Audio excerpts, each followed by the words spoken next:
Hello everyone. Today we are going to start with illustration number 57 जो कि एक current account वाला है, इसलिए मैंने पहले से ड्रॉ कर किया हुआ है। Revaluation account, partners current account, capital account, cash account और बैलेंस शीट। अब तक आपने देखा था कि करंट अकाउंट जब हम बनाते थे तब कैपिटल अकाउंट स्किप कर देते थे, उसकी बैलेंस डायरेक्ट लायबिलिटी में लिख देते थे। लेकिन इसमें एक पॉइंट है जिसमें कैपिटल आपको एडजस्ट करनी है। मुझे पता है आपको जो ये पॉइंट है कैपिटल एडजस्टमेंट का वो कट हो गया है, लेकिन मैंने बोला था आपको सिखाऊंगा, 3-4 सम उसके करेंगे, इसलिए ये सम कर लेते हैं। सीखने में कोई दिक्कत नहीं है, वो भी आना चाहिए आपको। ये तो सिर्फ सिलेबस कट हुआ है इसलिए, बाकी तो आप सीखने ही वाले थे। तो एडजस्ट करने के लिए हमने कैपिटल अकाउंट बनाया है क्योंकि उसमें भी एक एंट्री आएगी। ओके, मैं पहले पार्टनर का नाम लिख लेता हूँ। इसमें ABC ही है, तो ABC आप निकाल कर रखिए। पेज नंबर 5.69 है। इलस्ट्रेशन नंबर 57 है। 56 तक हमने किए हुए थे, अब 57 से स्टार्ट कर रहे हैं। ओके, पहले बैलेंस लिख लेते हैं, कैपिटल की, करंट की और कैश की। कैपिटल की बैलेंस है 3,50,000, 3 lakh एंड 2,50,000। और करंट की बैलेंस है ए और सी की दी गई हुई है लायबिलिटी में। ए की है 8,000, सी की है 12,000। तो बी की जो बैलेंस है वो असेट साइड दी गई है, उसका मतलब है वो डेबिट बैलेंस है, तो हम डेबिट लिख लेते हैं। Debit side to balance 14,000। हो गया, बैलेंस लिख ली हमने। कैश की भी बैलेंस लिख लेते हैं, टू बैलेंस 87,000। हो गया, सबकी बैलेंस हमने लिख ली। उसके बाद हम सॉल्व करते हैं एडजस्टमेंट। तो एडजस्टमेंट फर्स्ट, इसमें एक पार्टनर का अकाउंट ज्यादा आएगा कैपिटल में, करंट में तो कोई बात नहीं है, लेकिन कैपिटल में एक ज्यादा कर लेते हैं बी का, क्योंकि 3 पार्टनर एग्जिस्टिंग है, एक पार्टनर ऐड हो रहा है।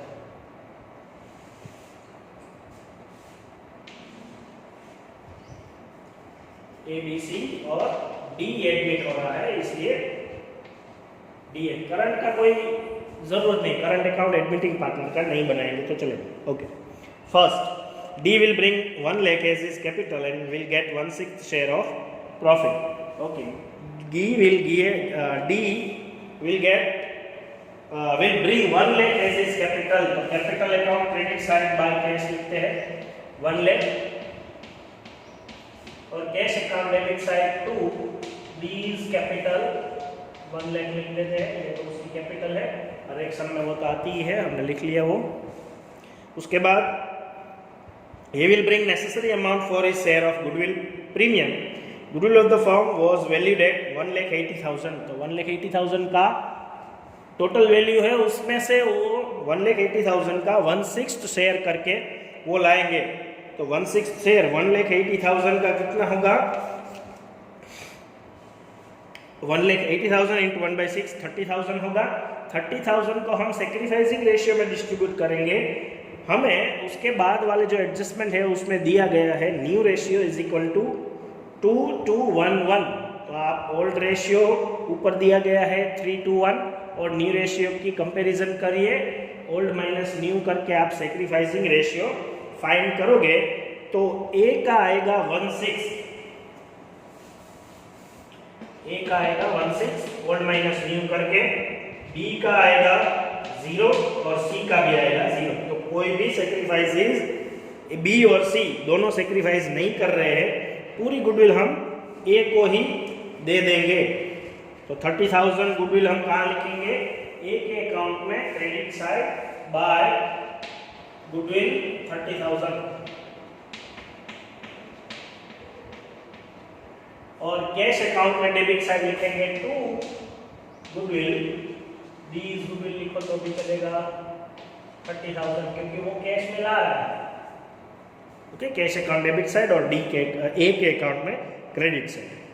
Fourth adjustment, a bill receivable of 14,008 discounted with bank was dishonored, which is to be recorded in the books of account. Bill receivable जो था हमारा वो डिस्काउंटेड किया था बैंक में, लेकिन अब बैंक में वो डिस्काउंटेड डिसऑनर्ड हो गया है, तो हम डेटर्स में प्लस करेंगे। वो डेटर्स में जो भी अमाउंट है उसमें हम ये प्लस कर देंगे और बैंक बैलेंस में से माइनस कर देंगे क्योंकि डिसऑनर्ड हो रहा है। तो डेटर से हमारे 87,000 प्लस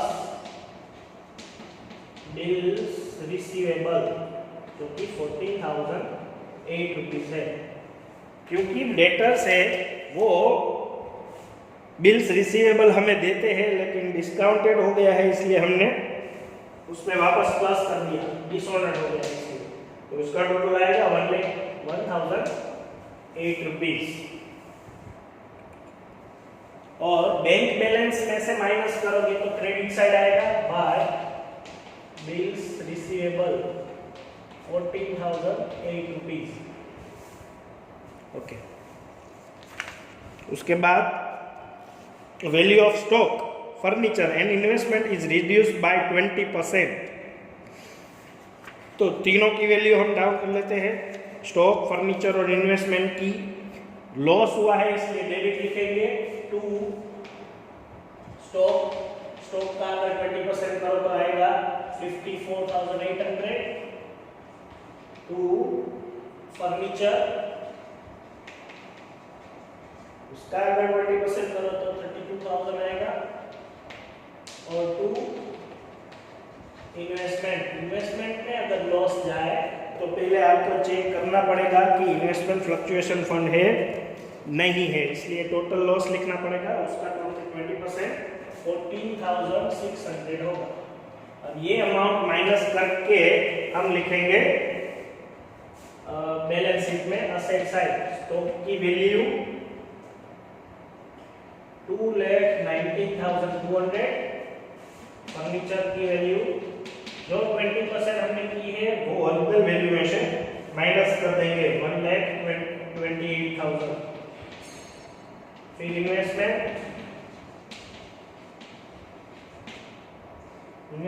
की वैल्यू 58,400। ओके, हो गया। जो भी बैलेंसेस रिड्यूस हुई थी वो हमने माइनस कर दी। उसके बाद वही एडजस्टमेंट में where is the land, value of land and building and plant and machinery will be appreciated by 20% and 10% respectively. तो लैंड एंड बिल्डिंग की वैल्यू हम एप्रिशिएट करेंगे, वो दोनों में प्रॉफिट ही हुआ है।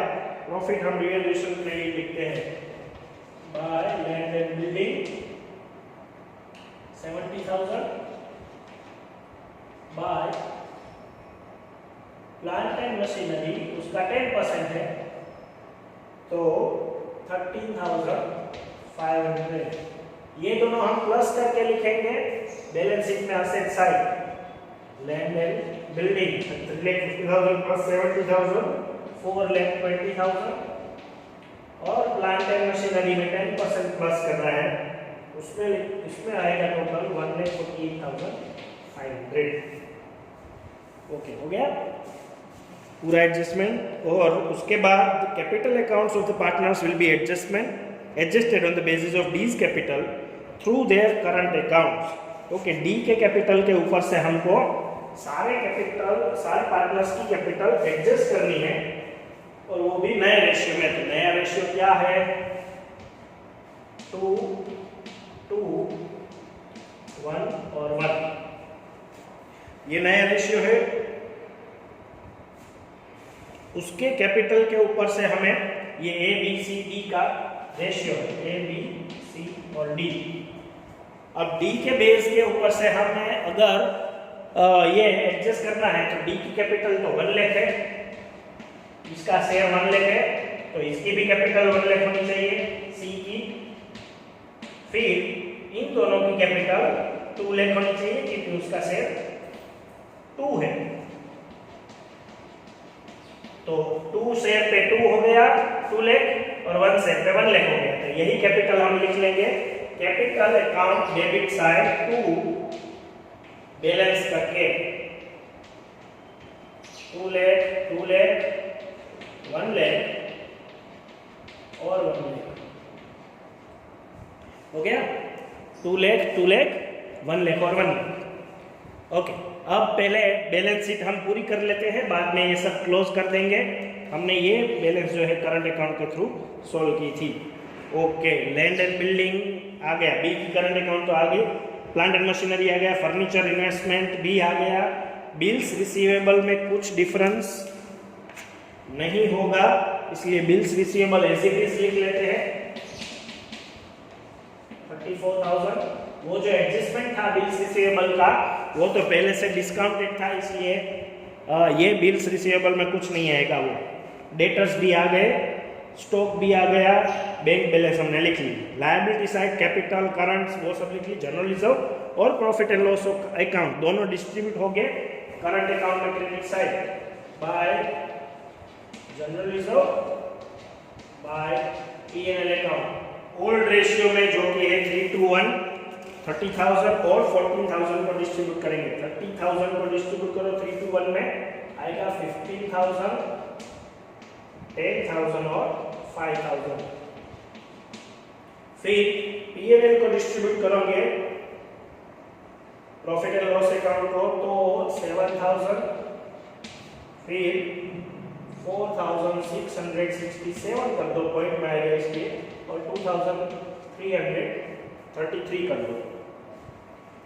ओके, सारी एंट्री हो गई। और लायबिलिटी में क्रेडिटर्स है तो वो क्रेडिटर्स और बिल्स पेएबल दोनों एज इट इज लिख लेते हैं, creditors bills payable 90,000 bills payable है और 1,60,000 क्रेडिटर्स। ओके, सारी एंट्री हो गई। अब सिर्फ टोटल करना बाकी है। टोटल में रिवैल्यूएशन का टोटल हम करेंगे और उसकी जो बैलेंस है, लॉस आ रहा है इसमें तो बाय आप डिविजिबल लॉस लिखेंगे यहाँ पे। आप टोटल कर लीजिएगा, लॉस जो है 3:1 में डिस्ट्रीब्यूट करेंगे तो A B C old ratio में आएगा 8,950, 5,967, 2,983। यही लॉस हम यहाँ लिखेंगे, 2 डिविजिबल लॉस 8,950, 5,967 और 2,983। अब पहले कैपिटल अकाउंट क्लोज करेंगे, क्योंकि हमें बोला गया है कैपिटल एडजस्ट करने के लिए। तो कैपिटल एडजस्ट करके जो भी बैलेंस आए वो हम करंट में डालेंगे, फिर करंट अकाउंट उसमें डालेंगे। कैपिटल जो 2 लाख 1 लाख है वही कैपिटल हम लिखेंगे, उसका गेप जो है वो करंट अकाउंट में लिखेंगे। तो यहाँ डी की कोई बैलेंस नहीं निकलेगी, वो तो टोटल सेम ही आएगा। यहाँ जो गेप है वो यहाँ लिखेंगे टू करंट अकाउंट, मतलब करंट अकाउंट में ट्रांसफर करेंगे। यहाँ पे आएगा 1,50,000, 1,50,000। ये जो करंट अकाउंट की डेबिट बैलेंस है वो हम क्रेडिट में लिखेंगे बाय करंट अकाउंट 1,50,000, 1 लाख और 1,50,000। ओके, आगे का टोटल मैं आप पे छोड़ता हूँ। अब आपको करंट अकाउंट क्लोज करना है। करंट अकाउंट की भी बैलेंस जो भी निकले वो आपको लिखनी है, यहाँ पे निकलेगी बैलेंस, वो आपको लिखनी है लायबिलिटी साइड, और कैपिटल लिखना है 2 लाख 1 लाख और 1 लाख, दोनों बैलेंस यहाँ पे लिखनी है। कैश अकाउंट क्लोज करके कैश अकाउंट में एसेट साइड लिखना है बैलेंस शीट में। क्लियर? इतना आपको करना है और फिर ये टोटल टैली करना है। आप टोटल की प्रैक्टिस करिए, आपको टैली हो जाएगा, कोई दिक्कत नहीं आएगी। आगे एक और सम हम करेंगे जो कि ये एडजस्टमेंट ऑफ कैपिटल वाला है, फिर हम एडजस्टमेंट ऑफ कैपिटल वाले सम नहीं करेंगे। ओके, आप एक्सरसाइज के सारे सम सॉल्व कर दीजिएगा, फिर आपको प्रैक्टिस हो जाएगी। बाद में हम रिटायरमेंट चालू कर देंगे एक सम करने के बाद। Okay, thank you.